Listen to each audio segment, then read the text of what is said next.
started right here. To introduce myself, my name is Neethi, and I am the co-founder of the STEAM Foundation, who will be co-hosting the panel itself. Just a little intro on the STEAM Foundation. We are a youth-led organization that focuses on providing equal opportunities to students interested in the STEAM fields around the globe. And we mainly started this organization because we could see a clear educational inequality when it came to STEAM subjects, which is mainly why we chose to do it in the first place. And yeah, so we are really excited to see all of you today. And just a reminder to keep your mics on mute, and we really encourage you to keep your cameras on. And now I'm going to pass it over to Navia, who's going to tell you a little bit about her organization, who is co-hosting with us, and a little bit about herself as well. So you can take it away, Navia. Hey everyone, I'm Navia. I'm president of the Ontario Youth Medical Society. I just wanted to start off by giving a quick intro to the organization and kind of what our mission is. So we're a team of youth consisting of high school and university students, and we really just want to solve problems and kind of make an impact. So one of the ways we're doing that is hosting events like the pre-med panel today, because we know how confusing it is to be a high schooler or in university and have a lot of questions.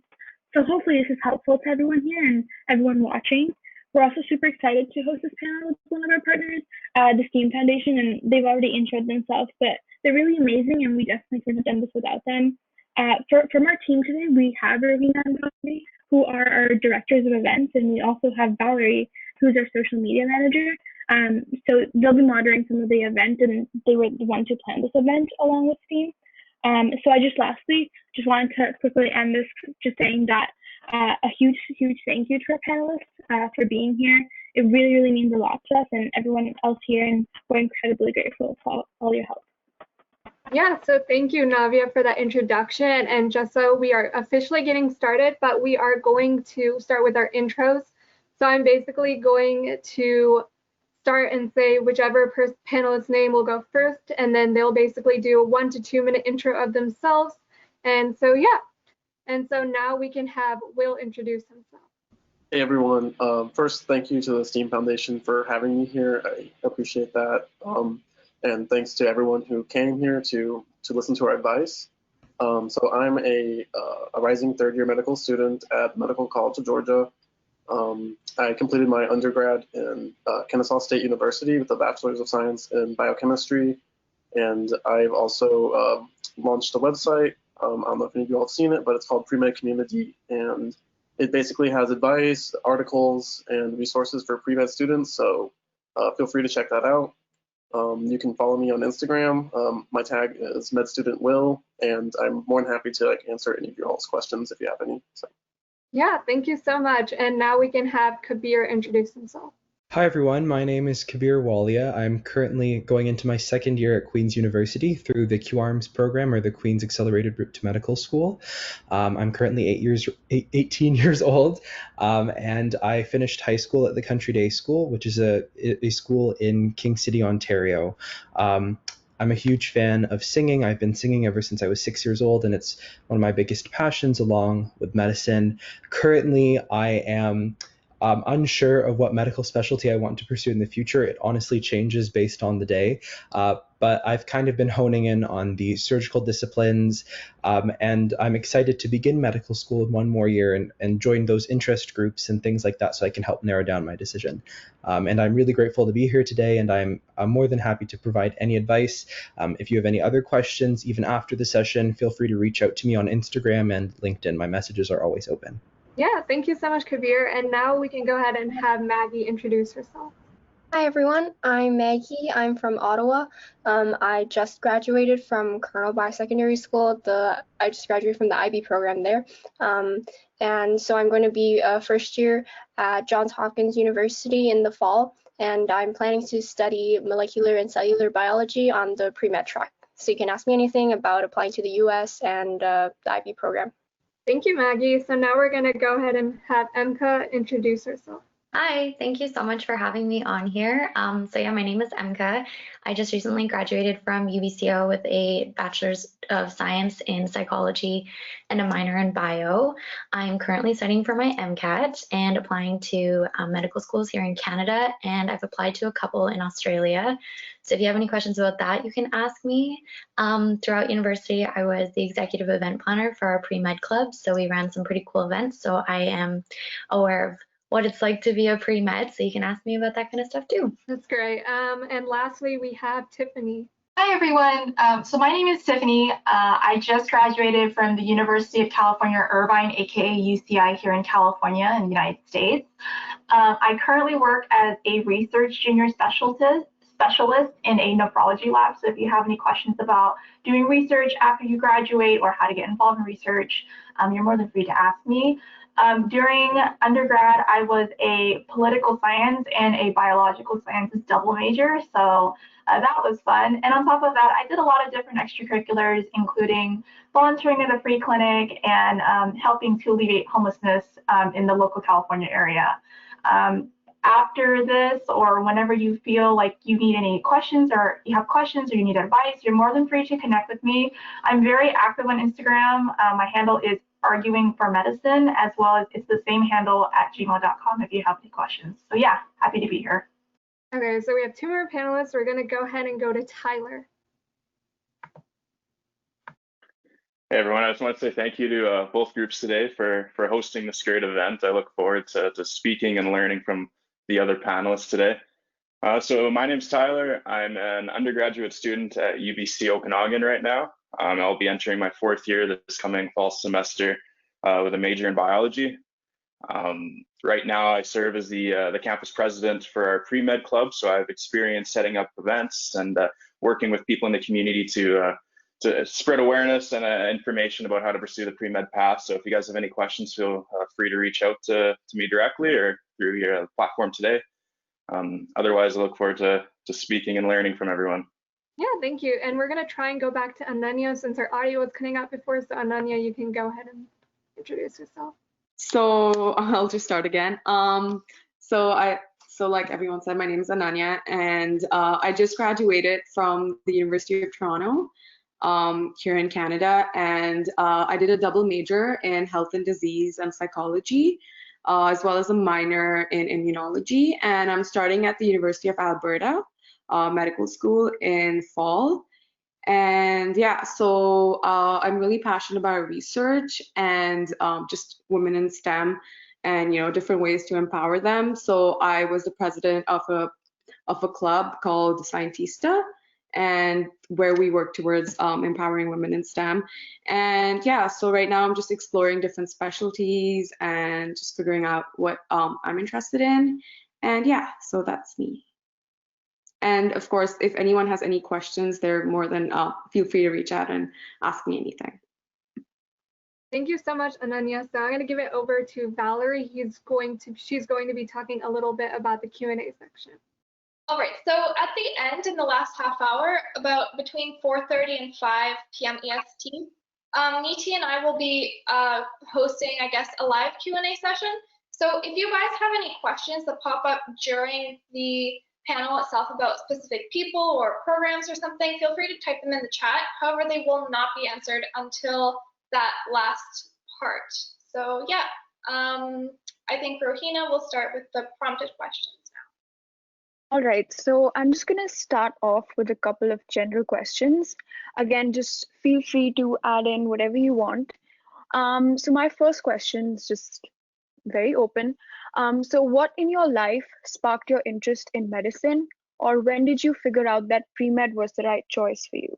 Can you guys hear me? So I'm just gonna take the first question. So I think, as a cliche as it sounds, I think the first thing that interested me in medicine would be Grey's Anatomy. Like I watched it, and that's what like first caught my eye when I started thinking, you know, like maybe medicine is the field for me.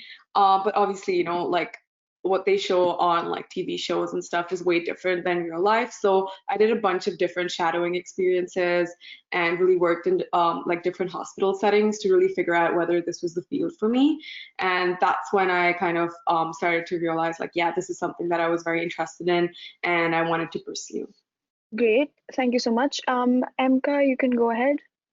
Okay, yeah, I guess for me, I was born in South Africa, so I spent a lot of time traveling around there with my parents when I was a kid, and there's a lot of orphanages out there and a lot of like very low income clinics. And so I think just being immersed in that environment really just ignited my passion for global health. And then obviously in high school, you take biology and all the science classes, and then I just gained a super big love for the human body and just the study of like how it all works.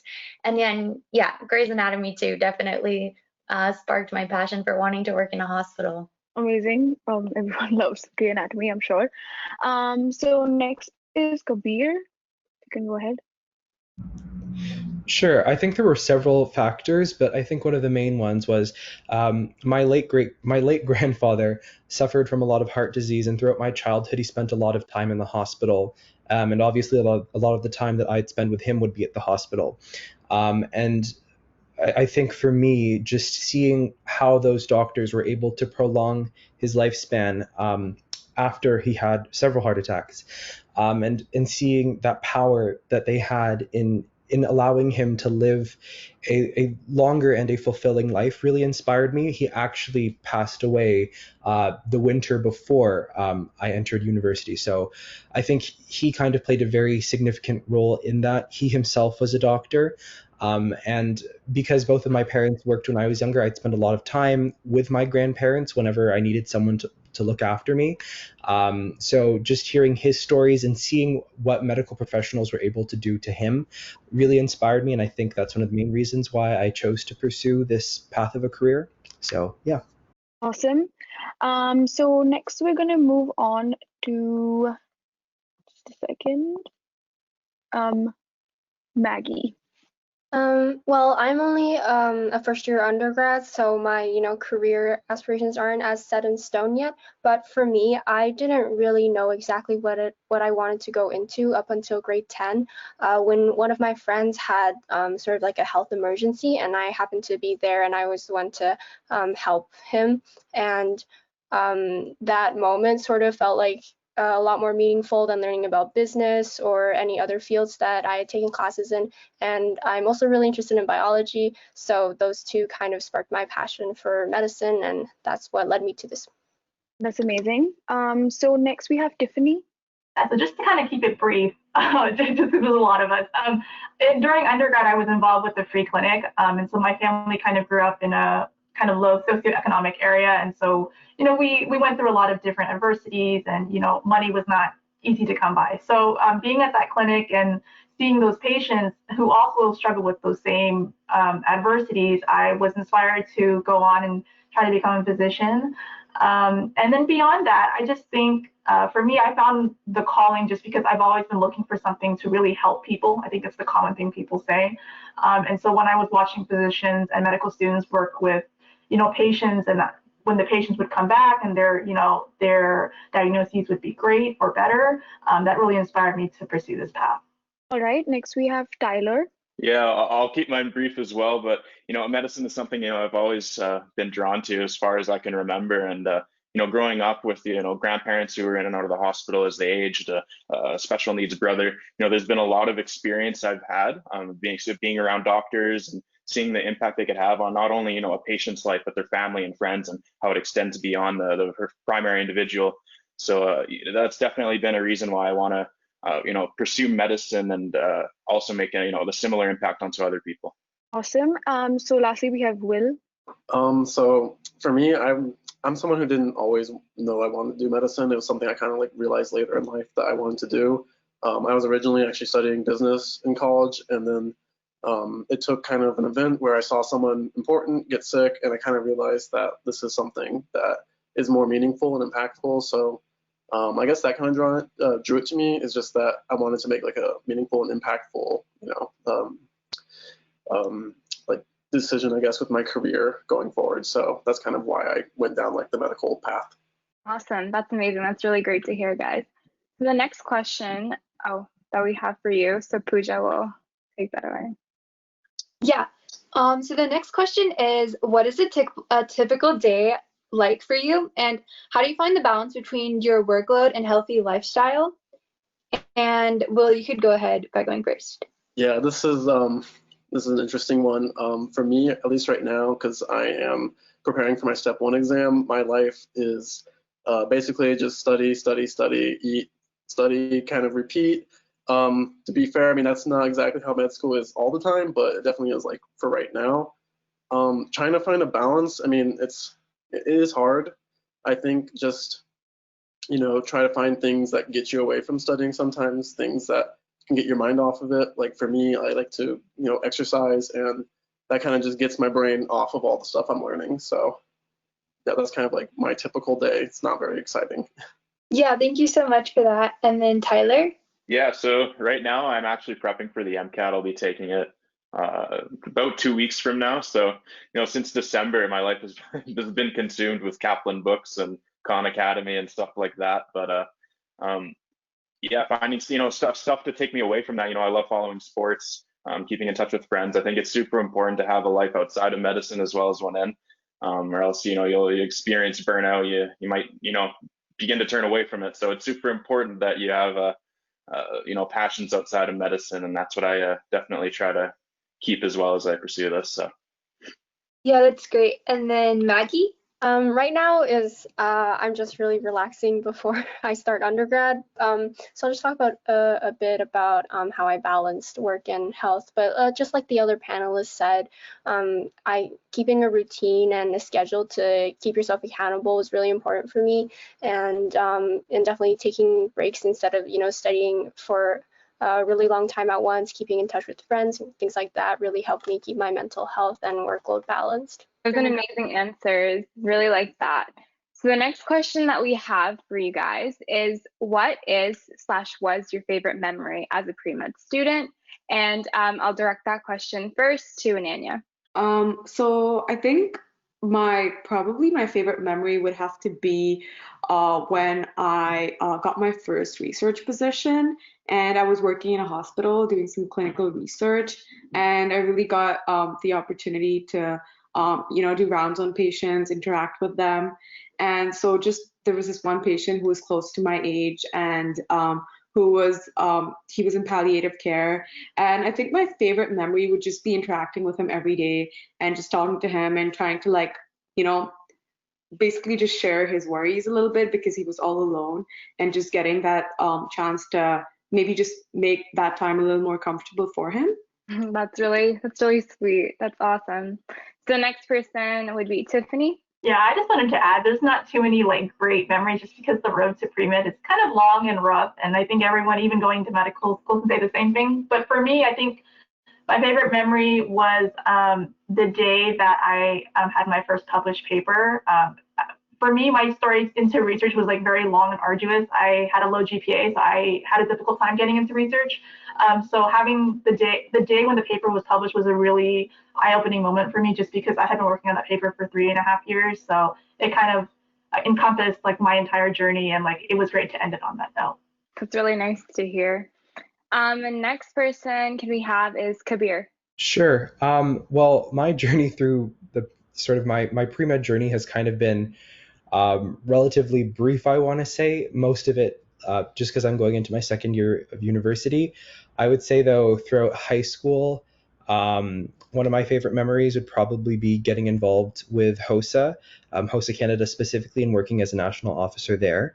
I think we would organize the Spring Leadership Conference, and for me at least, getting to help run competitive events and getting to inspire fellow high school students for me was always something incredibly rewarding. But other than that, I'm sort of looking forward to the next few years. This year, obviously, things got cut a little bit short because of the pandemic. My appendix also ruptured, so that was also fun. But other than that, I think HOSA has definitely been a large sort of positive contributor and aspect within my pre-medical journey. So yeah. That's awesome. Cool to hear. So I think that's great for this question. So the next question that we're going to go to is, what's one thing that you would change about your pre-med experience or your application process? So the first person I'm going to ask this question is Emka. I had a super untraditional pathway towards medicine, and I've kind of always seen it as like it hindered me in a way, but looking back now, I don't think I would really change anything. However, I do wish I reached out more and spoke to other students and gained a better insight about the pre-med path and the steps or things I could have done along the way to make it a little bit easier. I'm the oldest kid in my family, so I didn't have any footsteps to follow in. In all honesty, I wish there was stuff like this, like these panels and things like that, that I could come to help me figure out what works and what doesn't work. But for the most part, I don't think I'd change anything. That's great to hear. Awesome. The next person can we hear from is Tiffany. Yeah, just to emphasize what Emka said, I think for me as well, I had a very non-traditional, I wasn't 100% sure I wanted to go into medicine. And I was also the first person in my family generation to even go to college and stuff. So I had no idea what I was getting myself into. So I think if I were to change one thing, I wish I would have reached out to professors earlier. Not all professors will be super nice, but you kind of have that feeling when you walk into a class and you'll connect with that professor. I really wish I had capitalized on that earlier, because it wasn't until my senior year that I reached out, and those professors are still now like emailing me constantly throughout the pandemic. So yeah, I wish I would have reached out earlier. Awesome, thank you for that. Next, I'd love to hear from Tyler. Yeah, so kind of just to continue off of what Tiffany said, I wish I would have, started volunteering and being involved in my community a bit more earlier. That's something I'd say I mostly started in my second year of university. Prior to that, I was really focused on my grades and working on that aspect of, my future application, I suppose. But once I've started that, I made so many friends that, volunteering in the hospital where in the ER there where I volunteer, coaching football, it's very rewarding. Made so many good friends, have many, good memories from it and great experiences. So I wish I definitely would have started that earlier, not just for my application, but, to grow as an individual. And, it's been a great learning experience from that. So awesome, thank you. And not last. Can we have Will next? Yes, I mean, just kind of continuing off what they said, I kind of wish that I reached out a little bit earlier when I was a pre-med specifically to get my letters of recommendation. I didn't realize kind of like how long and complicated it would be, kind of like emailing the professors back and forth. So I would definitely recommend don't wait until like the last minute to do that, because that caused me a ton of stress. And probably my other advice would be to start preparing for the MCAT just a little bit before you might think that you do, and also to use UWorld. Definitely recommend UWorld. Awesome, thank you so much. So we're going to direct the next question to Pooja. So the next question for the panel would be, what do you think is the social responsibility of a healthcare worker and why? And I'm going to go ahead and direct this first one to Ananya. Okay, so I think that's a really important question, because healthcare workers are really at this privileged position of influencing so many people. So I think that they do have, the social responsibility to really advocate for people who are not able to do that for themselves. They also they do have a social contract with society, and so they are held to somewhat higher standards than a lot of other professions. So I think it is really important that healthcare workers are mindful of, their impact on others, the way they, conduct themselves on social media, their digital impact, the kind of things that they post. So I think being mindful of that, and yeah, so I think it's definitely really important for them to speak up on issues that they think are important, because they're able to reach people, and people really regard them as someone who has a lot of expertise in their field, and they're really looked up to. So yeah, thank you so much for that. Could we have Emka next? Yeah, I just building off of everything you already said, I completely agree with that. Aside from the general duties of being a doctor, I think it's really important for anybody who works in the healthcare to be transparent with their patients, respectful of their concerns, even if they seem a little bit alternative. Even just understanding, when it comes to patients' history and their unique background. I think as well, I believe doctors are responsible for educating everybody and the patients. And for me personally, I would love to see more of like integrative medicine alongside preventative and collaborative care. So I think that as a doctor, it's just your responsibility to look at things from like a whole perspective too. Yeah, that's great. And then can we have Kabir? Sure. I think that in terms of the social responsibility of physicians, I think kind of as it was mentioned before, they have a unique sort of role in society in the sense that while they are also while they're providing care, they also have to account for the many different social factors, including the social determinants of health that influence patients. I think doctors also have the responsibility to be advocates for their patients in all senses, and especially now more than ever when societies are becoming more and more diverse, it's important that doctors have a critical and a true understanding of the demographics within the societies that they practice within, so that they can understand sort of where their patients are coming from, what cultural decisions might be influencing what cultural differences might be influencing their lives, and also what barriers, whether they're socioeconomic barriers or barriers due to systemic racism, that might influence their health in general. I think it's super important for doctors to not only be knowledgeable in the scientific sense, but they should also be knowledgeable in terms of how societies are structured, and history in terms of how certain groups of people might have been oppressed, in addition to how society as a whole is made up, and sort of the diverse groups that make up that society. So yeah. Yeah, those are some great points. How about Maggie?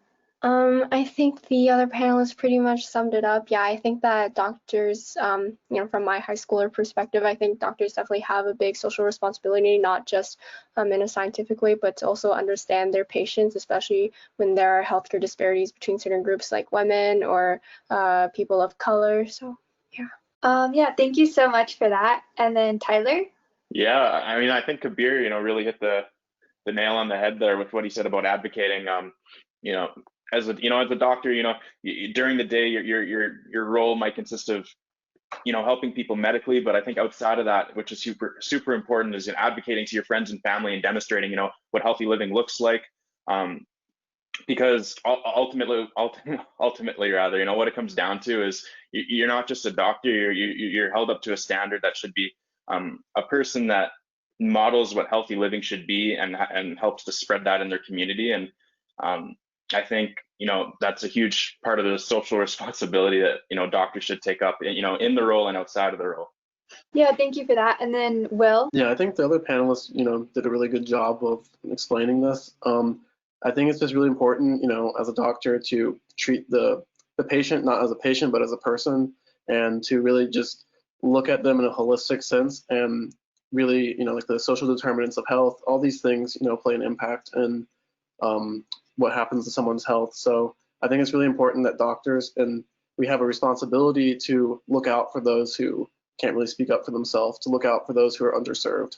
And I think that that's like a very special privilege that you have by being part of this, the medical career. So. Yeah, thank you so much for that. And I think I'll just give it to Rohina for now. All right, so I'm just going to move on to the more application and technical based questions. So these are going to be tailored for specific questions for specific panelists, and feel free to elaborate as much as you can. So my first question is to Maggie. And so can you describe the application process while you were applying to Johns Hopkins as a Canadian student? So you can just talk about the college application process in general. Yeah. Sure. So I applied to both Canadian and American schools. I applied to Hopkins ED, early decision, which means that you finish your application earlier, and if they accept you, then you are bound to that school, so you have to go. And so I got into ED, so I didn't actually apply to any other American schools after I found out. I found that the application process to American schools is much more holistic than Canadian schools. So American schools, they ask for the SAT, your GPA, they look at the rigor of your courses, your extracurriculars, teacher recommendations. There are a lot more factors that go into your application than Canadian schools, which tend to focus much more on grades, and your essays for the American schools, which is also a huge part. For me, the process, I would say, started in grade 11 when I started researching the schools that I wanted to go to, and preparing for the SAT, which I took in May of junior year, and then I finalized my application towards the fall. And I think that for American schools, it's a lot more important to be well-rounded and sort of show your personality and who you are through, your essays or extracurriculars. American schools, they really want to accept the student, not the grades or numbers on a page. So I think the most important thing for me was to try and showcase who I was and my passion for whatever major I chose. And so, yeah, in general, it is a lot more holistic than Canadian schools, which is something to keep in mind. Thank you. That was really helpful. So my next question is, we can start off with Ananya and then Will can take it from there.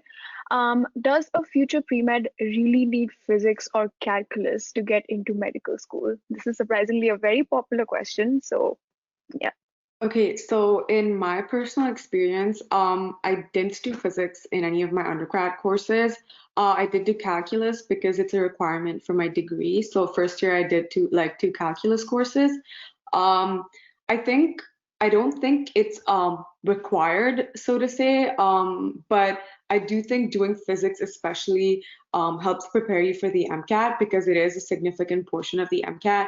And there are a lot of concepts that might be more difficult to understand if you haven't taken a proper physics course before. So for me, it was a little bit harder learning all the concepts by myself, but there are resources out there like Khan Academy or any of the prep books. They do go into quite detail about all the physics portion, like the topics that you need to know. Again, calculus, I wouldn't say it's necessary because the MCAT doesn't really have much math. I think the most math that would be there would probably be, adding stuff up or simple multiplication. Yeah, so I wouldn't say it's necessary, but doing physics especially helps you with the MCAT.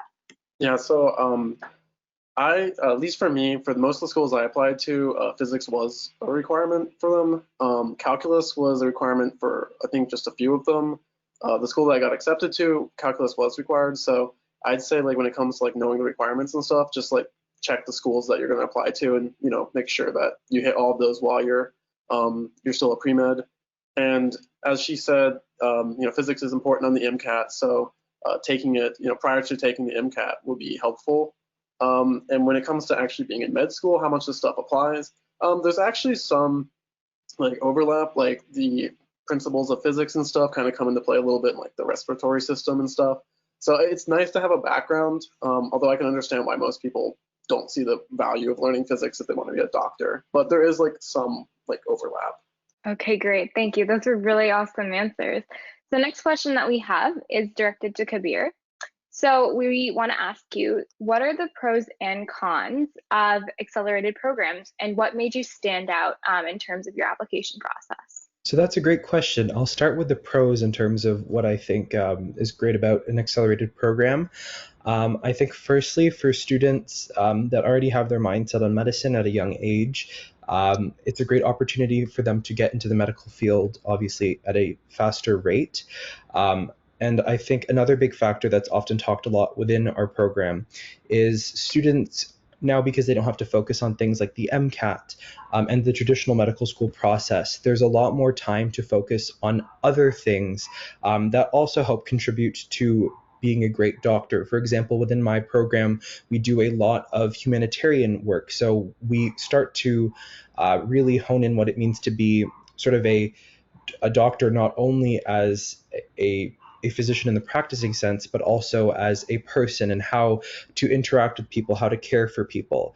Also, just in terms of, I think it's really great to be able to focus on your hobbies and things like that so that you don't burn out eventually. It also provides the room to do those kind of things and make time for things that you might otherwise not have the time for. Also, I think that with not just with an accelerated program, but with a tight-knit program like QuARMS itself, having only 9 other students in the program with you kind of during your QRM sessions is really helpful. It kind of builds almost like a family dynamic and a really great support system, which I think is kind of unparalleled in some other programs, just in the sense that you're able to kind of be each other's support systems if you ever need anything, and you're always there for one another. So that's really great. I think then if we flip onto the con side, I think obviously it is a early on commitment in the sense that if you aren't ready for medicine, it might not be the best option, just because after that it's a limited program, so you're obviously taking away a spot from someone else that might want it, and also it's directly out of high school. And I think with everyone, everyone kind of grows and everyone learns kind of what they want to do in the future at different rates. Some people sooner than others, and it's completely normal. So I think that for people that haven't made up their decisions yet, it might not be the best option, but nonetheless, I think there are so many pros out of an accelerated program as well. So, and then to address the last part of the question, I think in terms of what I think might have made me stand out in terms of the application process, I think when I look at medicine, I like to consider sort of all of the aspects that make up a doctor, kind of like what I've talked about before. I have one of the things that my grandfather would actually talk about during his time as a physician, or when he would speak about this, was physicians have to not only treat the disease but the person, and that's something that really stuck with me. And I'm a big people person, but at the same time, I love science. And also, kind of, some people find it surprising, but I think that my passion for music also helped me stand out, in the sense that some people might find it strange, but I think that there are a lot of similarities between a musical performance and treating a patient, in the sense that you have to practice this performance, you have to connect with your audience, you have to relate to your audience, and sometimes you change things stylistically to sort of match the needs of your audience. So I think it was able, my passion for music was able to give me a unique perspective in the application process, which gave me a lot to speak about, and a novel perspective once again. So I hope that answers the question well. So. Awesome, thank you. That was really informative. So I'll pass the next question on to Pooja. It's actually me, but no worries.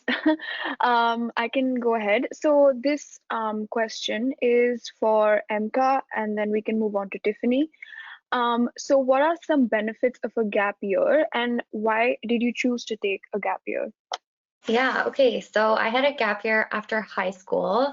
When I graduated, before I went into university, I chose to travel and I needed to work to afford to go to university. So I definitely had to take a year off to do that. Then within my science degree, which is normally a 4-year program, I took 5 years to complete it because, again, I had to work through my university degree to afford to go to school. So doing the pre-med plan, there's obviously a lot of things you have to do. There's volunteer work, extracurriculars.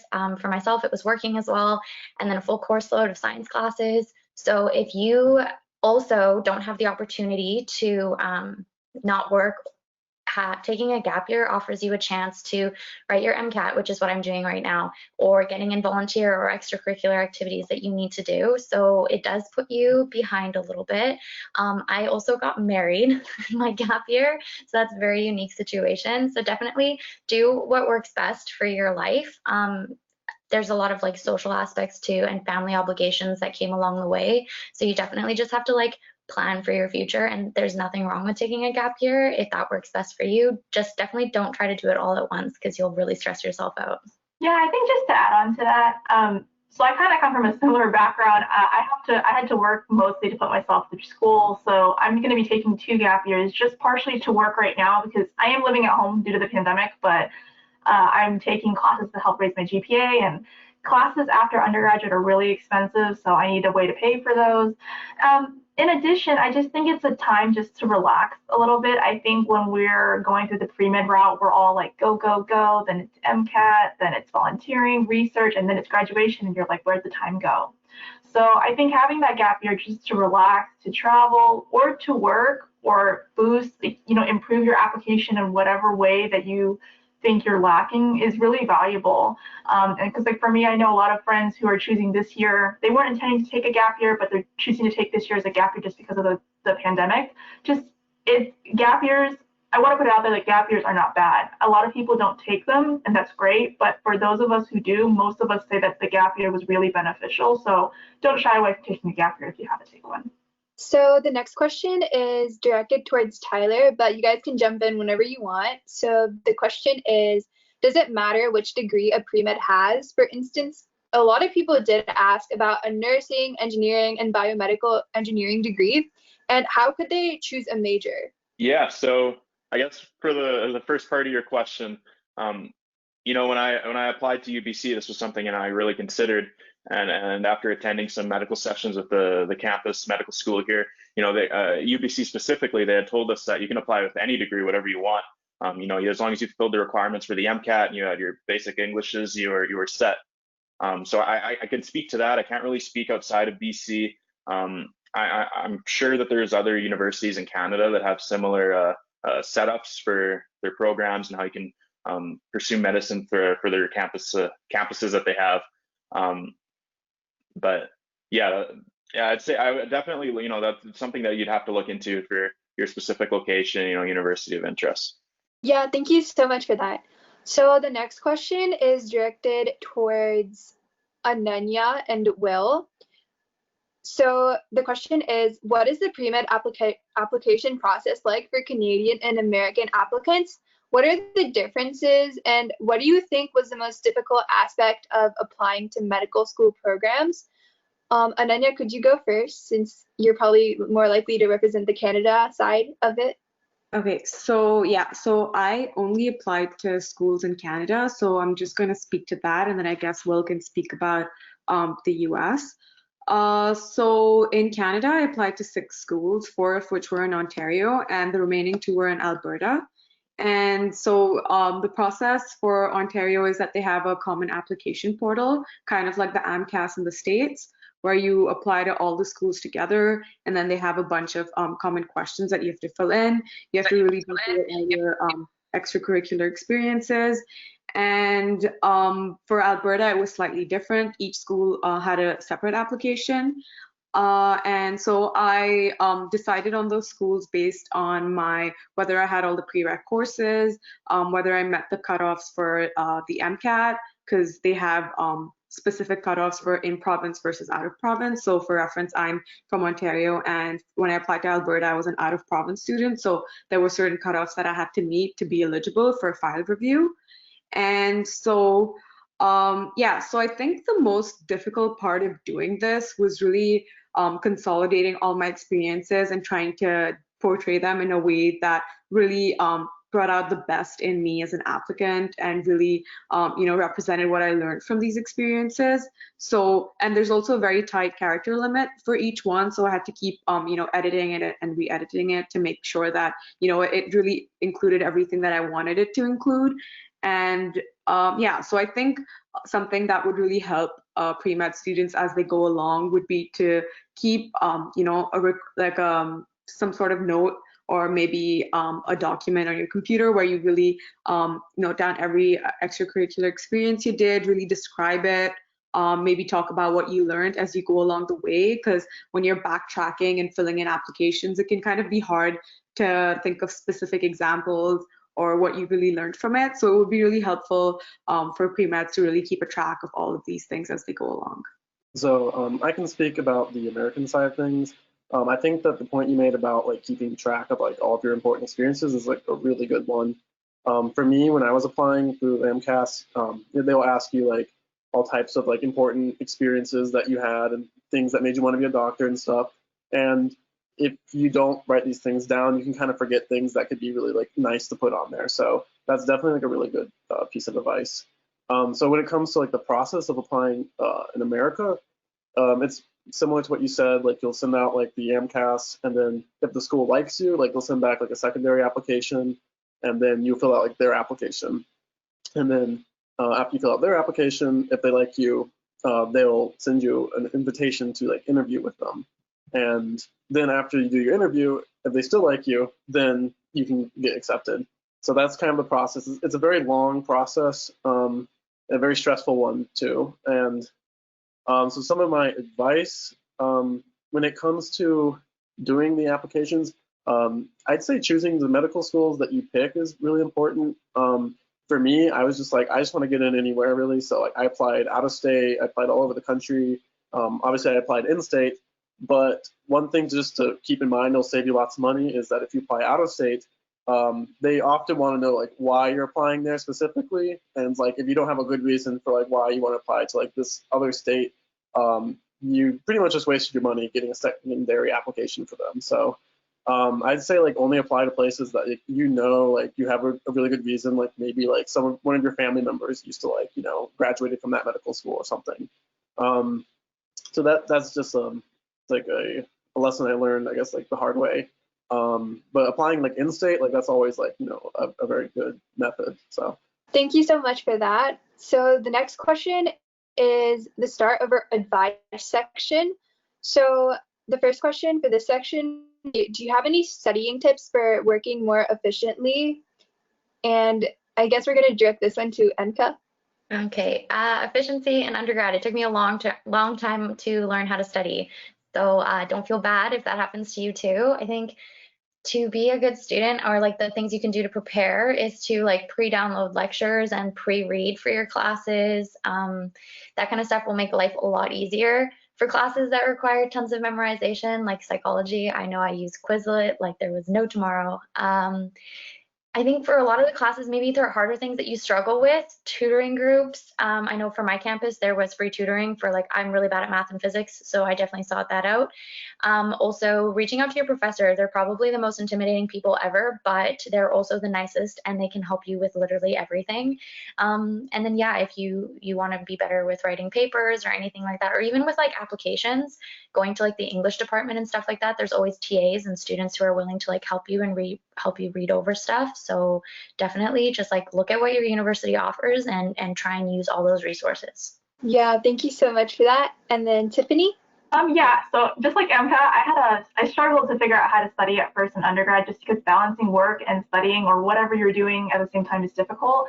I think the main technique that I use is something called active recall, and there are a ton of YouTube videos about it. It's basically just this idea is that once you learn something, that you put a word down like on a piece of paper or something, and if you can describe to yourself everything about that word, then you understand the concept. And I think that was really beneficial for me, particularly because I'm not too great of a test taker, and so active recall is definitely something that I used now to do very well in my classes.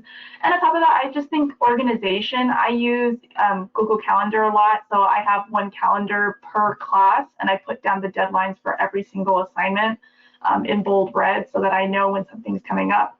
Just simple things like that, because as a pre-med or as a medical student, you'll be balancing a lot of different stuff, so organization is really key. And then could we have Will answer it finally? Yeah, I think the active recall, that's definitely a very helpful thing.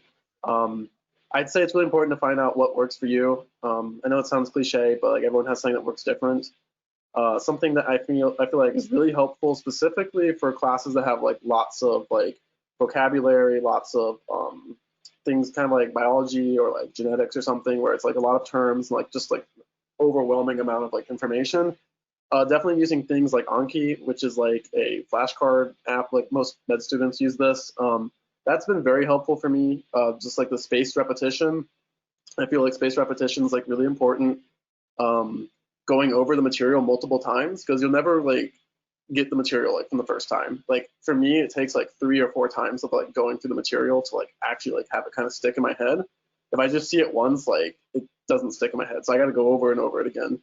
And when it comes to just like studying in general, I feel it's like really important to just like have kind of like a routine, like a habit. Like it's something like you just feel comfortable doing. So like if you feel comfortable studying in like the library, like, then go to the library, and like you want to hold yourself accountable for it. So I think that's just a really big thing, is like, kind of get your routine and like build the habit. And the biggest thing I feel like for studying is just, it's like consistency. If you go too fast and too hard, you'll burn yourself out. But if you can like maintain like a pace, it's like the slow and steady kind of like wins the race in this. So I just feel like if that makes any sense, I guess. All right, that's some pretty good answers. So my next question, we can start with Maggie, move on to Kabir, and then Tyler can answer as well. What are some extracurriculars for high school students hoping to have a head start? And would you recommend focusing solely on medical extracurriculars or doing other activities that aren't directly related as well? I can speak for me personally. I did research my grade 11 summer at McMaster, and I also did a lot of things that I was just interested in, like sports. I was an exec for Relay for Life at my school. I think that the most important thing is doing what you love, because schools will be able to tell whether you have a passion for what you do. If you just try and pad your resume with things that you don't really care about, then you can't write convincing essays about it. You can't talk to them during interviews about who you are and why you do like what you do. So definitely, if you want to do all medicine related activities because that's what you're interested in, that's what you love, then go for it. But if you are also interested in other things, like for me, Relay for Life isn't technically related to medicine, but it's I was just really passionate about it. Go for the things that you think will add to that you are passionate about, that will make you happy, and schools will be able to tell. Can we have Kabir actually answer next that question?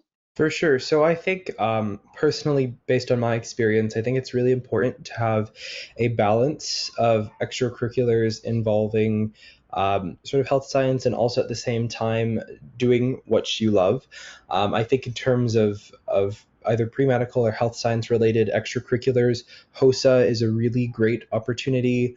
Also, SHAD, just in general for STEAM pathways and entrepreneurship, is really great and can help you kind of narrow down your interests as well. It was one of the reasons or one of the ways that helped me narrow things down before my grade 12 year just even more.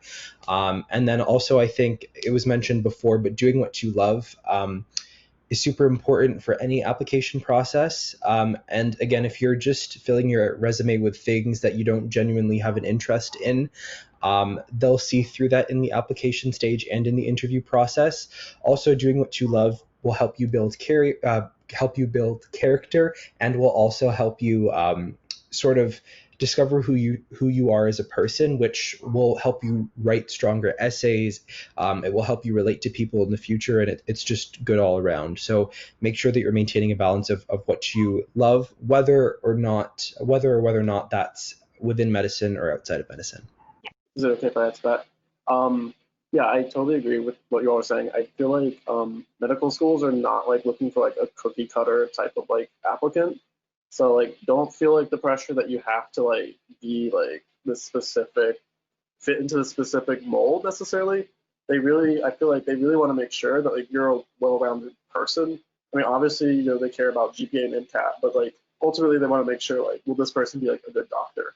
And by having like, genuine interests and stuff that you're passionate about, I feel like that's a great way to show medical schools that like you're a real person, and I feel like they definitely value that. So I just keep that in mind. Yeah, so leading off of that, from the admissions people I've talked to at the medical school on my campus, that's something they've stressed huge, is finding things in the community or sports or anything like that you love to do and sticking with it, because they look for commitment as when they're accepting people from or when they're accepting students rather from medical school. It's a huge commitment. So they want to be able to see if you can maintain a commitment for over a long period of time and if that can translate to medical school. For high school, I would definitely recommend doing activities or joining clubs or sports teams that are out of your comfort zone. High school is a great opportunity to learn and develop as an individual. And I think that if you put yourself out of your comfort zone, you're going to learn from people that you wouldn't have otherwise. You're going to develop skills that you wouldn't have otherwise. You're going to get exposure to different things that might pique your interest in new areas that you wouldn't have otherwise. So, obviously, yeah, do things that you love. It's super important to stay committed. I love football, so I played football all through high school. But definitely, join a club that, you want to learn more about or stuff like that. And the last thing I'll say too is get friends to join with you too. It's so much more fun when you have people that already there, and it's easier to join and get into as well. It's a great opportunity to learn, make new friends rather, but yeah, join with, make it fun for yourself, I should say. Can I actually really quickly add something? So as a high school student, no one actually touched on this, but on your medical school application, at least for the US, you it is not normally recommended that you put high school activities. So don't necessarily think in high school you have to do something medical related.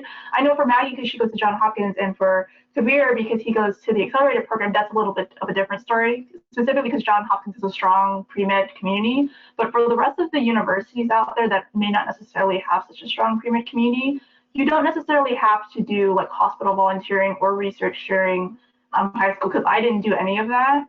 And I know plenty of friends who also didn't do that and got into medical school. If it's okay, I just want to quickly add on that too. For me in high school, like, because I didn't know I wanted to go into medicine until after high school. So I, like, in high school, like, I was like a B and C student. Like, I was not like an A student or anything. And I didn't do like any of those extracurriculars or anything like that. And, you know, that didn't like necessarily like hurt me because you can make up for it in like undergrad. So I wouldn't like let like anything that happened in high school like hold you back. Like you can 100% like make it into medical school, like no matter like kind of like how you did in high school, I feel like. So Awesome, that's really great. Those are amazing answers. So the next question we're gonna ask, I'm gonna direct that to Tiffany and Ananya. So what is some of the research that you've done or are currently doing at the moment, and how did you seek out those opportunities in terms of networking, and who did you do that networking with? I guess I'll just start. So for me, I actually did 2 different research during college. I did medical research at the medical school on campus, which in chronic kidney disease. And then I also did political science research we're actually researching President Trump right now, so that's really interesting. But how did I get started? I have this whole long story on my Instagram about it. I was a low GPA student, and so basically I reached out to 25 different professors through cold email, and I didn't get any responses. And so I just kept on being persistent. I sent more emails. I showed up at their lab. Some of them got irritated, some of them didn't. And so ultimately I found my way to the lab that I'm at now and where I work. And so, you know, I handle everything. I'm now the most senior manager there. I work with the animals. We do studies on rats. I help train other undergraduates. So yeah, I just think the main thing is being persistent. As for my political science research, I actually just reached out to a professor I really liked, and I just expressed that I really enjoyed his class and if there's any openings there. And he just said, yeah, come on aboard. So I joined 25 other research members in that lab, and you know, we're just doing research. So yeah, I think mainly if you have an interest in something, reach out. And then also in the pre-med side of it, just be very persistent, because I know research is very competitive for pre-meds, and especially if you're a low GPA candidate, like I was, putting yourself out there and putting your best foot forward and showing that little bit of effort really counts. Okay, so I think just what Tiffany said, definitely it's very competitive, and you do have to send out a lot of applications, and sometimes you don't get any responses or you get rejections, and it can be a little bit you know, discouraging, but just, you know, keeping at it and keep applying. So for me personally, I started, my first research experience was in second year of undergrad, and prior to that, I had sent out more than 100 emails to different professors and different researchers. I think something that, as I went along and kept applying, something that really helped me was tailoring my email to each specific you know, professor and their area of research, because that's a lot better than just a cold email that doesn't have any reason for why you're interested in their specific field. So really having a general email outline, but also tailoring it to each professor, and also really narrowing down on what I was interested in personally and what my experiences were well suited for. That really helped me. So the first research I did was some clinical research in infectious diseases. And then the second experience I had was in a wet lab where I was doing more bench research on medulloblastoma. So we worked on mice models. So my second experience was a little bit easier to get, and the position was a little easier to obtain just because I had prior experience and I really knew what I was looking for. So definitely, I think the main takeaway I would say is just to be really persistent, to keep applying, to identify what you're interested in, and you know, what skills you have that would be useful for that particular position. Awesome. So the next question is directed towards Kabir, and then Maggie can contribute as well. So what can we do to replace current extracurriculars that have closed due to the pandemic? And also, just for all the attendees out there, our organization, Ontario Youth Medical Society, is currently looking for content creators. So if any of you just want to add some skills to your resume during this pandemic, feel free to apply. So yeah, it's kind of a little bit of promo, but Kabir can go ahead first and then followed by Maggie. For sure. I think a lot of organizations have switched to online work.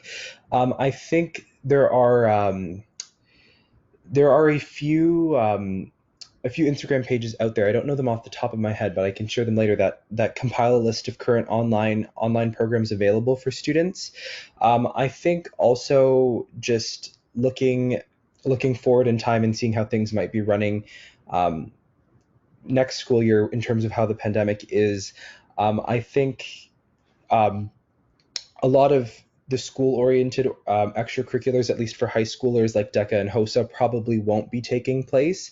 But I think this opens up more possibilities to join not so much like quote unquote extracurriculars, but working at organizations kind of like this they'll probably will be opening up application spots, things like that. I think getting volunteer positions at organizations, youth-run organizations, things like that, definitely have a lot of potential during a time like this. And I find that with a lot of those organizations, the majority of the work is done online. And also, I think you two can also take one of the things that they're having us do in QuARMS right now is kind of investigating our community and how it's changed due to the pandemic. And I think a lot of the work, you can kind of make your own sort of extracurricular or whatever you want to call it that kind of works within your community. Start an initiative, something like that.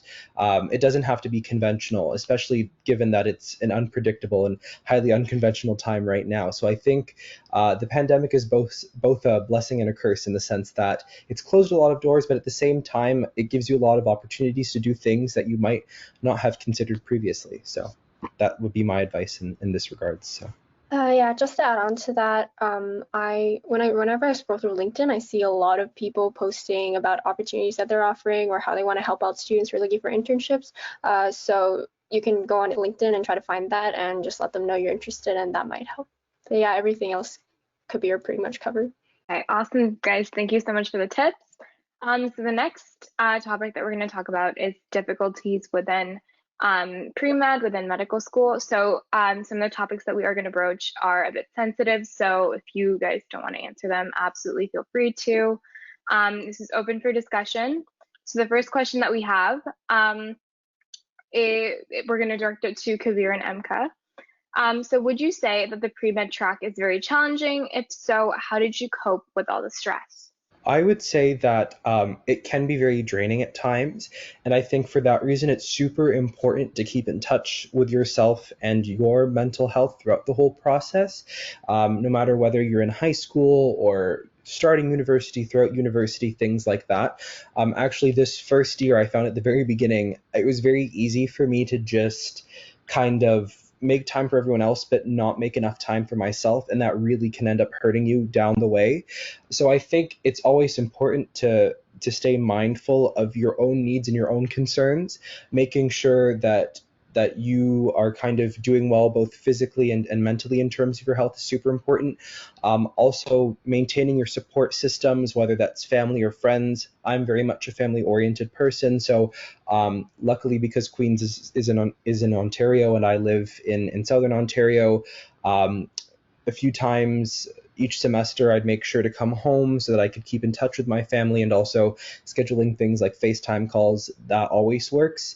Also making time for what I loved when I was in the middle of schoolwork, whether that was booking a practice room all by myself so that I could go sing for an hour just to kind of de-stress. It's so important that not only you socialize and connect with other people, but also reconnect with yourself and kind of maintain a balance between those two things so that you can be your best self, and with that you can go and connect with other people and show them your best self. So. Yeah, challenging. So yeah, everybody handles stress so differently. for myself, it was really challenging because I struggle with math and physics. And so I had to spend time retaking those classes because I failed them in university. So because of that, and actually any sort of failure or rejection, it takes a toll on your mind. I also had to work quite a bit throughout my school semesters and tried to fit in as many extracurriculars, so time management was a bit stressful. My biggest advice would be to find something that makes you so happy outside of school and can relax you and fulfill you, so that when you do have all those stressful things and midterm season or exam season comes up, you don't lose yourself in all of that, that you do take the time to like ask yourself if you're doing okay, and even like making your family and friends aware of your situation and telling them, hey, like I have final exams coming up, I'm having a hard time, like can you help me with this, this and this, like just reaching out. I think that's super beneficial. Awesome. Thank you so much for that answer. So again, this question is open to anyone. So if anyone has any a little anecdote or anything that they would like to share, that'd be really great. I'll just go ahead and add something. So for those of you following on Instagram, and if you're not, that's okay. I posted something about like today was the first day that I got an A in a science class in college a year ago. So the pre-med track is definitely challenging, and much like MCAT, I failed a bunch of classes because I just really didn't know how to study. And so I think to cope with that, I think my best advice would be to really kind of take a step back and figure out why you're failing the way you are, or like if you're just too overwhelmed by certain stuff. Because I talked to a lot of different people, and the journey into medicine is so long, and like one setback, one failure, even 1 year is really not going to hurt you that much in the scheme of life. So like really don't be too hard on yourself. Yes, it's competitive, but just take the time to take a step back, figure out what's going on, and then when you get back on the path and you start to succeed, it's just so fulfilling. So yeah. Awesome, great. Thank you so much for that question. For that answer. So the next question is going to be asked by Pooja.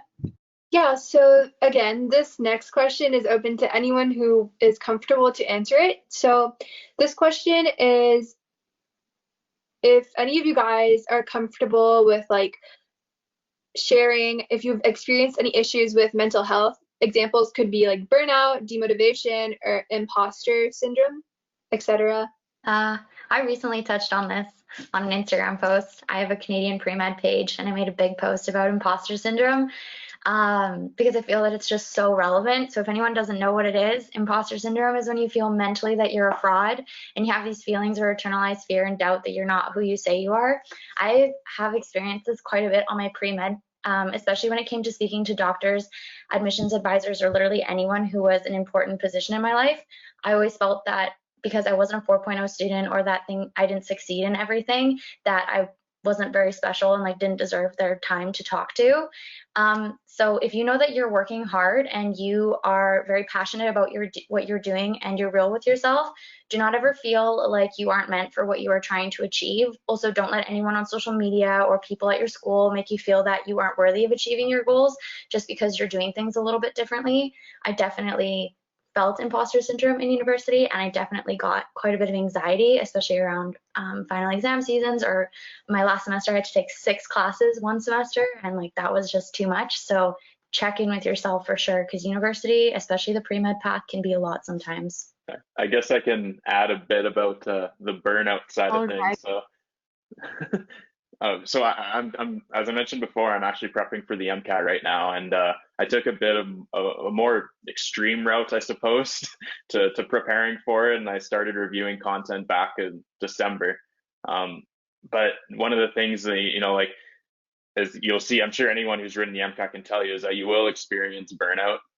Just the feeling of being demotivated, not wanting to study, feeling like what you're doing is really taking over your life. And I think it's super important, if you feel this too, and especially outside of the MCAT and university, is just to take a couple days off, talk to your friends, go for a walk, do stuff outside, get some distance between yourself and the content that you're prepping for is super important. It's just as important as preparing for the test itself, because you really need to be in a good mental space to write these exams and to do well. So definitely, reach out to people and take your breaks as needed, because in the long run of it, taking like 1 or 2 days off isn't going to be what determines if you get like a 528 or a 500 on the MCAT. So if I can just make a comment on the burnout subject, For me, I've definitely had some burnout experiences in medical school, and some also as a pre-med student.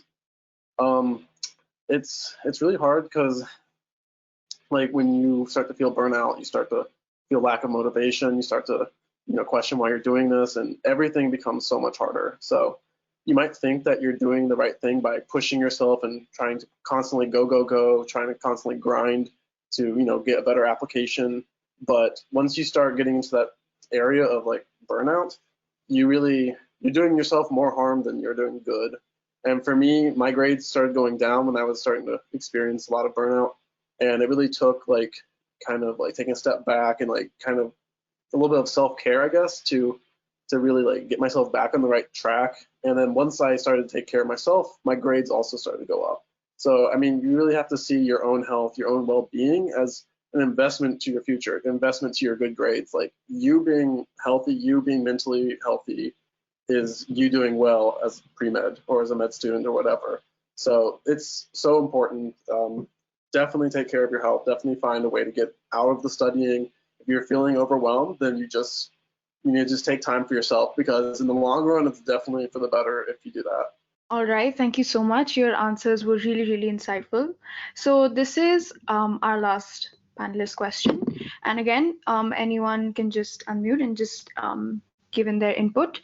So have you ever experienced any negative effects of biases such as sexism, racism, being a person of color, struggles with low income, or being a first generation student throughout your pre-med or med experience? And how did you deal with it? And if you did not, how do you think being in the medical community, all of us can kind of just come together to eradicate these issues? So yeah, again, this question is open to anyone. I would say, like, based on my experience, I've only gone to Queens for 1 year, but I want to say, just as a person of color, Queens sometimes, and they're doing work on it now, doesn't have the best reputation in terms of being super diverse in that sense. With that being said, while I never faced severe racism, there often are a lot of microaggressions. And I think, just for anyone out there that might face this in the future, it's really important to stand up for yourself where needed, to reach out to friends, to keep connections open to people who you can relate to. And I think often it was very easy for me to sometimes just try to forget or try to ignore my Indian heritage specifically, but that would do more harm than helping. And I think just embracing your culture, even when you're faced with adversity, can help get yourself through that. Reaching out to people is always helpful, and especially when people need to be held accountable, there are always resources at the university to make that possible. So yeah, that would be sort of my experience, at least with often facing prejudice as a person of color at Queens. Well, I was just going to say, I think a lot of the things that were mentioned in this question, a lot of them actually contribute a lot of times to either having low opportunities or like having a lower GPA. And so kind of to go off of what Emka was saying, it actually contributes a lot to having imposter syndrome. I talk with my friends about this all the time. I think a lot of us have some form of imposter syndrome just walking into any type of space. Regardless what your nationality is, regardless what your religion is, I mean, it's so common. I mean, so I think the best thing I've learned to try to combat that is like have a good, strong support system, whether that's in person or through social media. I'll just tell you guys all this, that if you take advantage right now during this time, like I've reached out to a ton of doctors through social media, and they are more than inspiring, more than willing to help. And it gives you that boost of confidence, especially when you see someone who may have been like you, who has a low GPA, or from your heritage, your religion, or even if not, like if you're just a student who doesn't abide by these labels, but you've struggled and you struggle to figure out where do you fit in with all of this, reaching out across social media or in person is very helpful. So I really encourage everyone to do that. Just add, one thing, the great thing about medicine, and, I've seen this, through my undergrad and in high school, is that really it's not limited to a certain type of person. It doesn't matter what sex, race, color you are. Anyone can go in. You could have any type of background you have.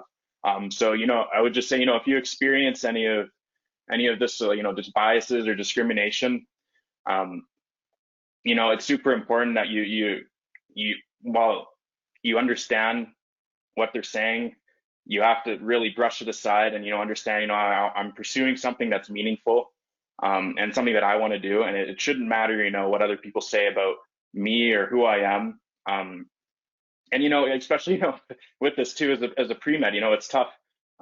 You're always going to have obstacles in the way of yourself, and in the way of your path.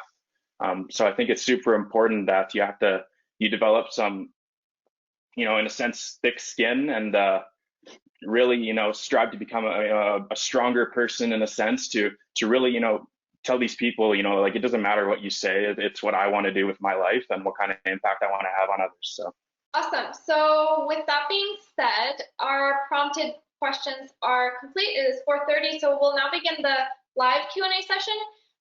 So we've kind of curated one of some of the most interesting questions to us that we've seen throughout this Q&A. But just continue going with the chat if you have any more questions. Okay, so the first question, I'll be hosting this with Neeti, so Neeti, you can go ahead. Yeah, for sure. So once again, this is open to any of the panelists. You guys can just unmute yourselves and ask. So this is for anyone who can answer. Do you believe that doing the full IB diploma program is worth it or an advantage when it comes to applying to university? Also, what IB classes do you take? And another side to this question is it worth to take AP classes? And one attendee asked specifically if you guys know any Canadian undergrads that accept AP courses. So any of the panelists can go ahead and answer. Sorry, I was just going to speak about IB classes. So I did do IB in high school, and I found that it really helps in terms of the content is very similar to your first year courses. So it does provide a very strong background, especially for pre-med courses like bio and chem, and math as well. So it really helped me that I'd already done these things before for IB. So it helped me get higher grades in my first year courses.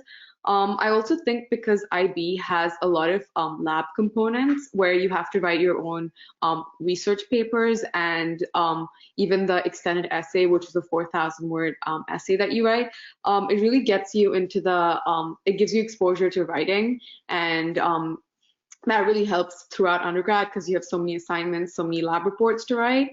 So I definitely think that doing the IB is very helpful. You don't have to do it, but it does provide you with a little bit of an advantage when you're doing your undergrad courses. I didn't do AP, so I'm just gonna let Maggie take over. I also didn't do AP, but I can speak on IB. In my experience, just in a nutshell, if you're applying to the US, then applying to schools that care about it, then taking higher level classes like IB and AP classes does matter, because they want to see that you're taking the highest rigor possible at your school. So, you know, if it's available to you, but you choose not to, then the schools you're applying to might question why you didn't want to challenge yourself with those higher level courses. So personally, because I applied to the US, I did want to take the IB program.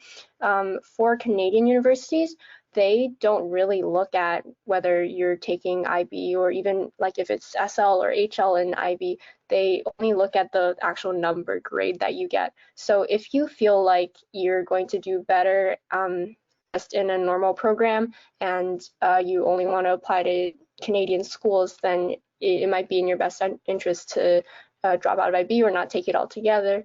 But IB also is really good for learning a lot of different subjects, like taking ITGS for me. I never would have taken it if I wasn't in IB, but it was actually really interesting. And developing study habits is a big one for sure that you get out of from the IB program. And of course, like Ananya said, the EE, your IAs that you have to write, those give you a lot of experience that will help in university later. So it's really up to you and your future goals, whether or not you want to take IB or not, or AP. Do we have anyone who's going to speak about AP, because that's really great? And Tiffany, yeah. Yeah, I was actually just about to talk about APs. I actually took 9 APs in high school, and so I actually want to tell people that if you, I actually would not recommend taking AP classes. I'd actually recommend you take community college courses or something called dual enrollment that's offered at a lot of different high schools. Just because for me, I passed all my APs with 4s and 5s, and none of those credits were applied to my degree. So it's also very dependent on where you go to school. But I think the safest bet, honestly, is to take community college courses or dual enrollment courses, just because those credits are guaranteed to apply to your degree. Especially because like for me, I paid for all of my AP courses and the exams, like they're $85, $90 each. And so I wish I had known that back in high school, so I could have saved some money. So yeah, they're important in terms of when you apply to schools, because I applied to a lot of different schools, and like, you know, how prestigious a school is, they do look at AP courses. But just keep in mind that dual enrollment or community college courses actually are ranked at the same level as AP courses. So you can do both or just one option and you'll be totally fine. Awesome. Okay, so now moving on to the next question, also just open for anybody that can answer. So the question is, do you have any advice for acquiring good recommendation letters from teachers? What are some good ways to connect with them? I'll go ahead and start on this one. As I said before, I feel like getting letters of recommendation is something that like we kind of like push off to like, you know, the back of our head. Like we got MCAT, we got GPA, we got like all these things, and like letters of rec is like, oh yeah, I'll get to letters of rec. But then when it's time to actually get letters of rec, then it's like, oh wow, I have to get like 4 or 5 letters of rec, and it suddenly becomes like a really scary process. So definitely one thing is like I would start like looking at it as soon as I can. Like if you see like a professor that you get along with well, then like start building that connection with them, you know, and build that, you know, build a relationship with them, and then they can potentially write you a letter of recommendation. And it doesn't just have to be professors. You know, for me, one of my best letters of recommendation came from the doctor that I shadowed. I just developed like, you know, a good relationship with him, and we spent a lot of time together. So he was able to write like a really solid recommendation letter for me. So I'd say like, you know, like when it comes to letters of rec, just, you know, diversify a little bit. For me, I had one from a doctor. I had one from like a manager at the place where I tutored at. And then the other ones came from like research professors and then like classroom professors. So it's like you can get them from like all types of different people. But it's just, I think it's really important to like start sooner than later when it comes to this. I think that'll save you like a lot of hassle. I can add on to that too. I just recently applied to medical school, so I had to get them all together. And just don't leave it to the last minute if you are in that position. I think oftentimes we forget that, you know, the professors have a life and they've got a lot going on. Also, if you want a really good reference letter, they generally take quite a bit of time to put together, especially if they're catered for you.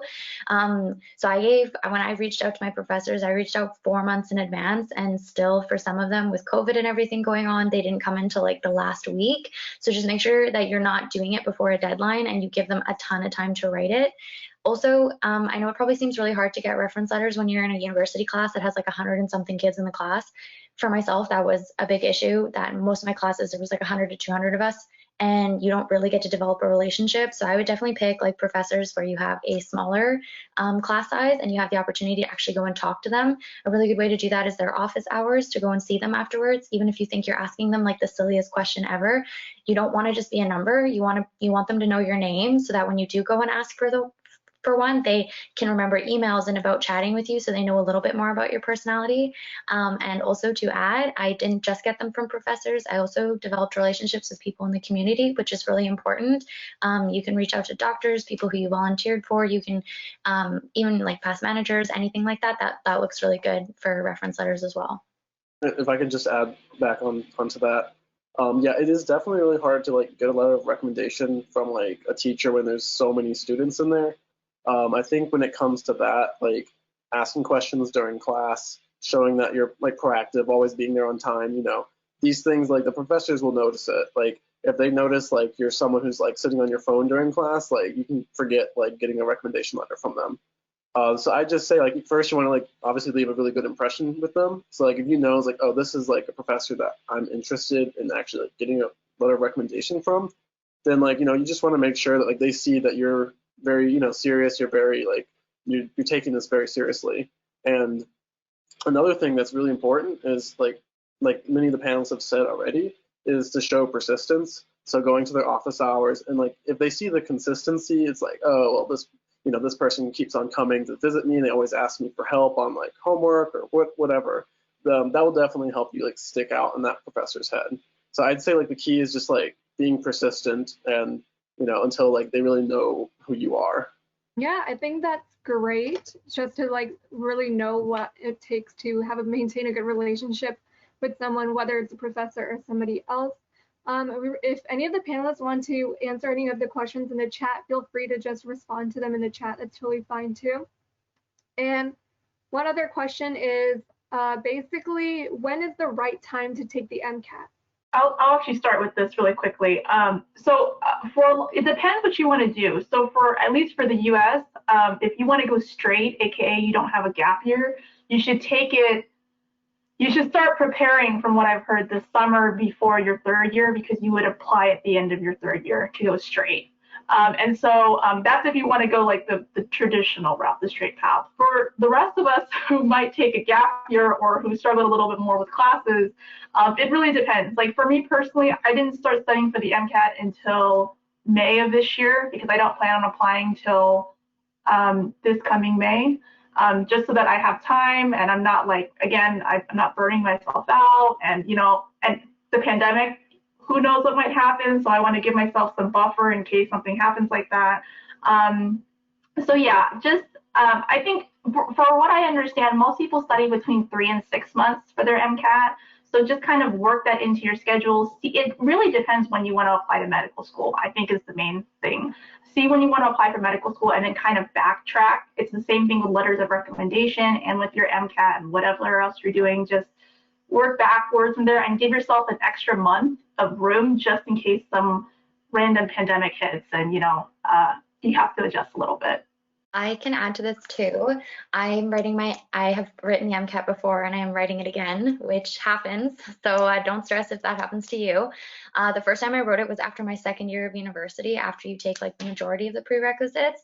If you want to do this, you can. I took it in the summertime before school started again. I will add though that it is a big time crunch. You only have about 4 months before school starts again. You have to be really comfortable with the material, and the MCAT itself is a huge hurdle of just like learning how to do the MCAT itself, not even just the material. So I would definitely say like summertime is a good time, but then at the same time, remember that you're sacrificing your summer to the library essentially. And now I'm writing my MCAT and I'm writing it after in my gap year, and I'm taking a lot longer to write it again. And because of COVID, I know a lot of medical schools have changed the deadlines for when they're looking for the MCAT. So if you are keen on writing it this year, you do still have time. I know that for UBC Medical School, they've changed the deadline to the end of December, which it used to be the end of August. And that's why a lot of students did like cram to get it done in the summertime. So if you want to still study, I know that there is still time for this year.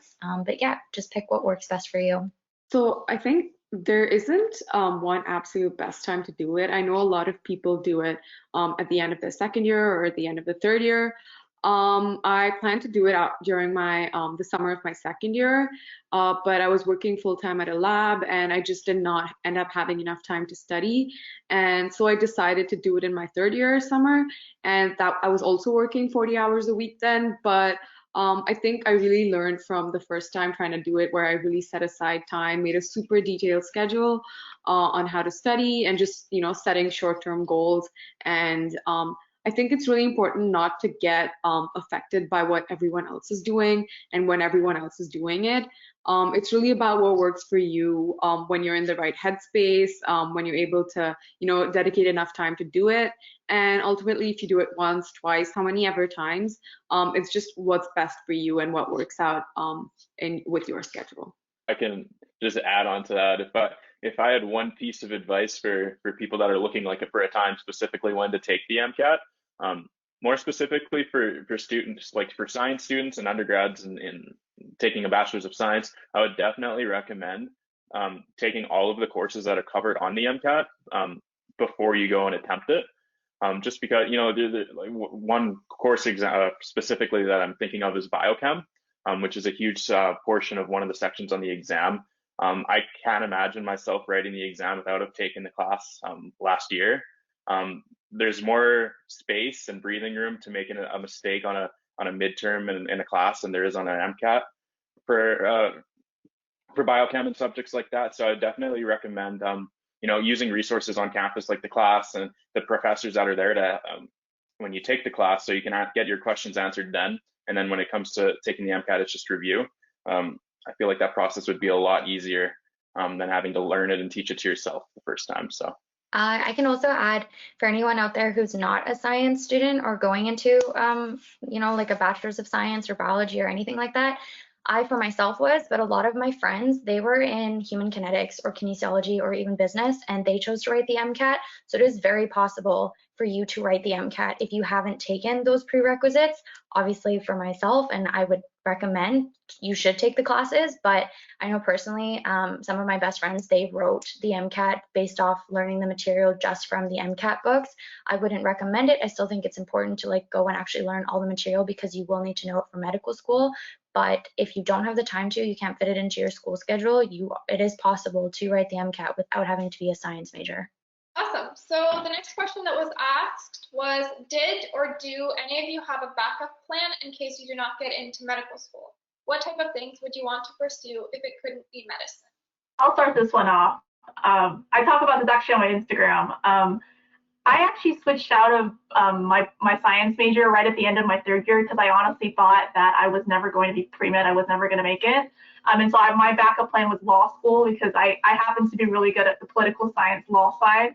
But I just want to put that if you know that medicine is for you, and I think I speak for a lot of the friends I've spoken to, like you will do anything to get into med school. Like you will wait a year, you will study for the MCAT, you will take it again. Because really for a lot of us who go into medical school, like medicine is our calling. So once medicine becomes that thing where you're like, I cannot live without it, I cannot think of doing anything but it, you will do absolutely anything to get in. So yeah, that's my little story. I thought about law school and then I had a revolutionary summer and I was like, nope, medicine is the only thing for me. So there's no backup plan at this point. Yeah, just to kind of add to that too, if medicine is something you really want to do, put 100% of your time and effort into it. I heard stories of students who applied for 8 cycles of medical school before they got accepted, which is 8 years. So, if you want to do it, you'll eventually get there. If you put the time and the work in and the effort. So that's not a question. It's just if you are going to put the time and effort in, you got to stay consistent with it and really keep pushing and not give up. And yeah, I feel like if you have a backup plan, you're already in a sense admitting defeat, but that's just me. Medicine's something I've always wanted to do. So yeah, you'll get in eventually if you keep trying. I feel the exact same way. As you all said, like for me, it was like, I'm going to get in or I'm just going to keep trying until I get in. I feel like you need to have this mindset, honestly, because the people who are getting in also have that mindset. So it's like you really just want to like do anything it takes. If you don't even get in this cycle, you can always apply next cycle. It's like, okay, why didn't I get in this cycle? Let me go ahead and fix the things on my application that could have hindered my success, and then apply next cycle with the new things added to your application, and you will eventually get in. Like I have a classmate who is who just turned 40 and she got into medical school. So I mean, like it's possible. Like if you really want it, you can make it happen. So it's just a matter of like how much you want it, and if you want it enough, you'll definitely be able to get in. I can add on that too. I agree with what everybody else said. It's definitely like if that's what you choose, that's for you and that's your dream, and you should do everything in your power to get there. Life happens, and along the way, like if you have to work and stuff like that, it doesn't necessarily have to be a backup plan, but you can pick something in your field that doesn't require a lot of study that you can do in the meantime while you still try and get into medical school. For myself, I did a certificate in laboratory assistant, so I get to work in a lab and I get to draw people's blood and work with patients, and so it just like being in that environment inspires me every single day to keep pushing towards medicine. And I don't necessarily see it as a backup plan. I don't think I could see myself doing it for the rest of my life. It's definitely a stepping stone. Like it's just one more step I have to take towards going into medicine. So don't ever think that it's like the end for you if it's taking a long time. Yeah, those are all really great answers. So thank you guys so much for the insightful advice. So our next question is from someone asking, is grade 12 or really your last year in undergrad too late to do certain things you're passionate about like research or extracurriculars?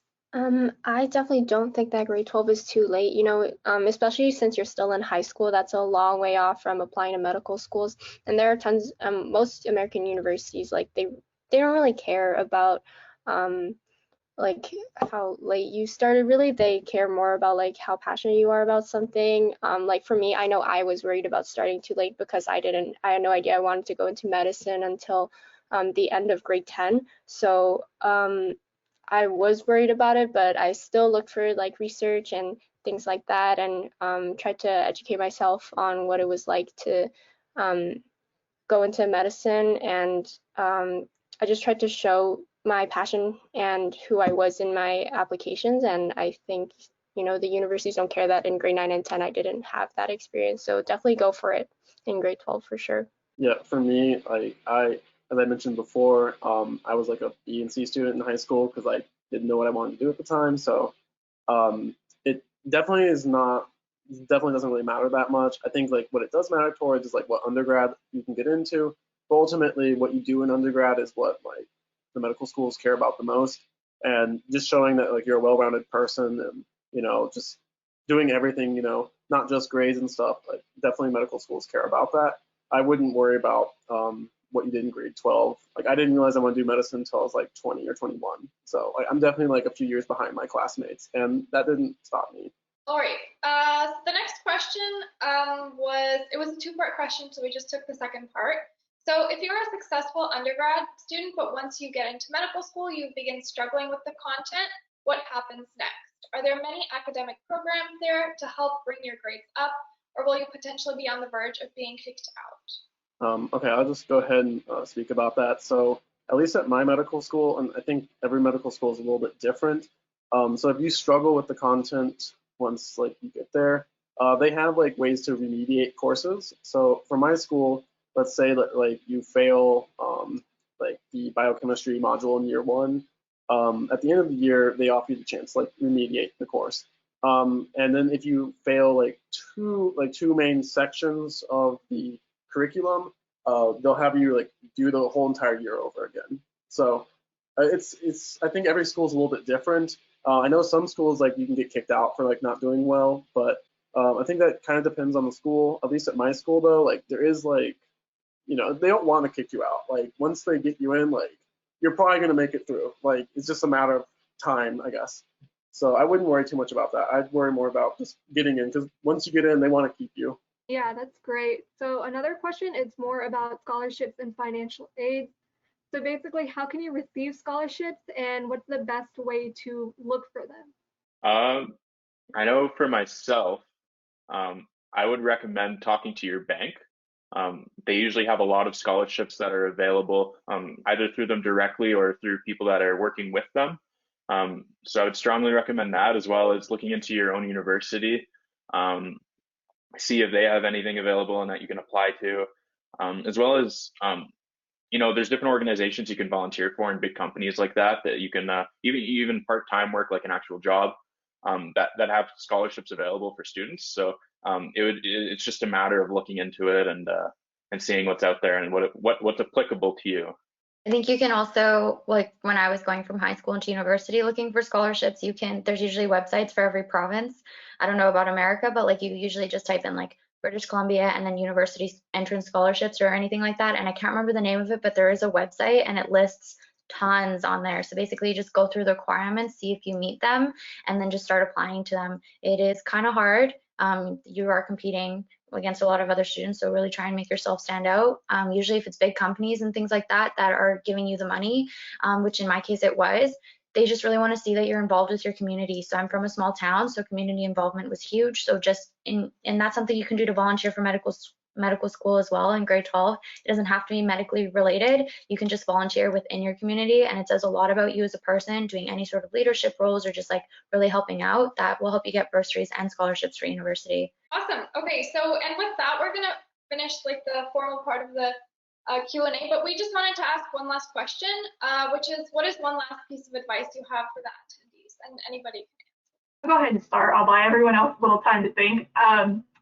The main takeaway I think I would tell anyone trying to go into medicine is don't be afraid to fail. There are going to be so many times you're going to fail. And I think on social media, a lot of times people only put their successes, but just know that behind one success, there's probably like 25 fails. And so really, like if you're struggling, or if you're not, you're struggling to figure out if you want to go into medicine, or you're struggling with a class, like it's okay, like you will get through this. So yeah, and then keep on pushing yourself to keep on growing.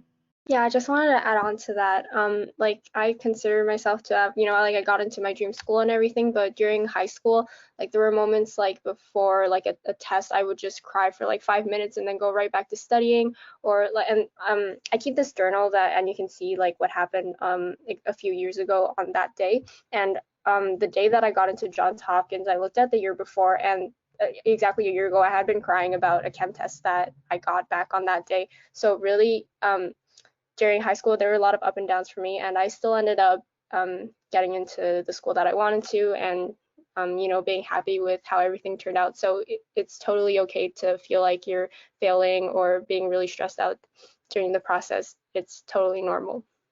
If I had a piece of advice that I could give to anyone here, it would be that you should do your best to surround yourself with people who are going to make you better and that you can learn from. Older years, especially, if you can find like a mentor to look up to and work from and be inspired from, that's huge. You don't want to be with a group of people that, in a sense, like the adage, like don't be the smartest in the room. You want to be with people who can bring yourself up to a new level and you can learn from and gain experience from. So that would be my piece of advice. I think something that I would say is important to keep in mind is that if medicine is something that you really want to do and that's your end goal, I think it's really important not to compare yourself to people around you, and also to just keep in mind that there are some things that you're going to have to sacrifice on, like sometimes, going for the summer or like going for parties as much as some of your other friends. So just it's really important to remember what your goal is. And how important it is to you, because that kind of helps you when you might not be able to go out as much as your other friends because you have to study for the MCAT, or if you're working. So just keeping in mind what's important to you and your priorities, so that you're not always comparing yourself to others. I feel like for my advice, I guess I would say is like, the main thing is like, staying persistent and really remembering why that you want to do this. There's many times where, you don't get the grade that you want and you feel discouraged and you think, can I do this? And you have the imposter syndrome. But just know that that's part of the process. We all deal with that. I've dealt with that.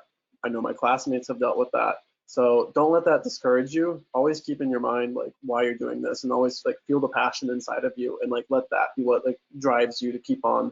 Don't let the little road bumps, like get in your way. Just keep on pushing through, and you'll be there definitely before you realize it. To build off of what Will said, medicine is so much more than just writing tests. I think that if you're getting overwhelmed in your school semester and you're having a really hard time with your classes, get up and step away from the books and go do something that's meaningful to you, that reminds you why you want to do medicine. For myself, it's walking into a care home and just having a chat with people who don't have any family, volunteering in your community, helping out with people on the street, with homeless people. There's so much you can do in your community, you don't even realize it. And stuff like that really helped me during tough school semesters where I was like, can I even do this? Like, am I even meant for this? That kind of stuff is huge. So just remember, it's not just about your grades, but it's about who you are as a person. I would say it's super important that whenever you are sort of planning your goals, and whether it is getting into medical school or your dream undergrad program, it's super important to make sure that you remember that progress is never linear, and that there will be ups and downs. But if you stay persistent and you keep the goal within your mind, you can make it through. I found that throughout high school, at least, there were several obstacles, at least, that would often make me feel hopeless. And it was very easy to just kind of turn a shoulder to my goals.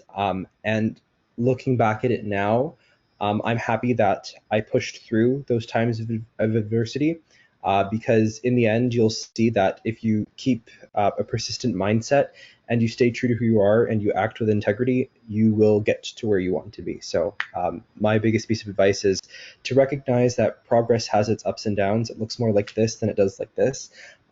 So just appreciate the process, trust the process, and have faith in what you believe in, and you'll get to where you want to be.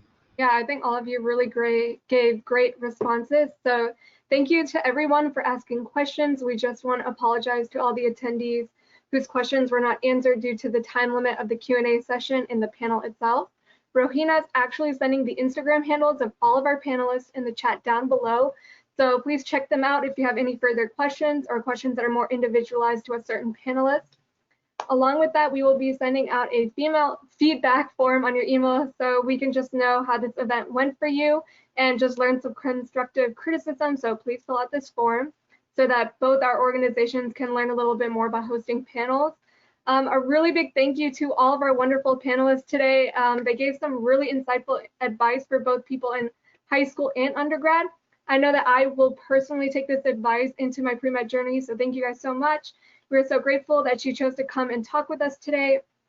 So once again, thank you to Ananya, Emka, Kabir, Maggie, Tiffany, Tyler, and Will. And another big thank you to all of our attendees for coming onto this panel. If you have any questions or concerns, feel free to DM any of the organizations, so the Ontario Youth Medical Society or the STEAM Foundation. This will be recorded and we will be giving you the recording very soon.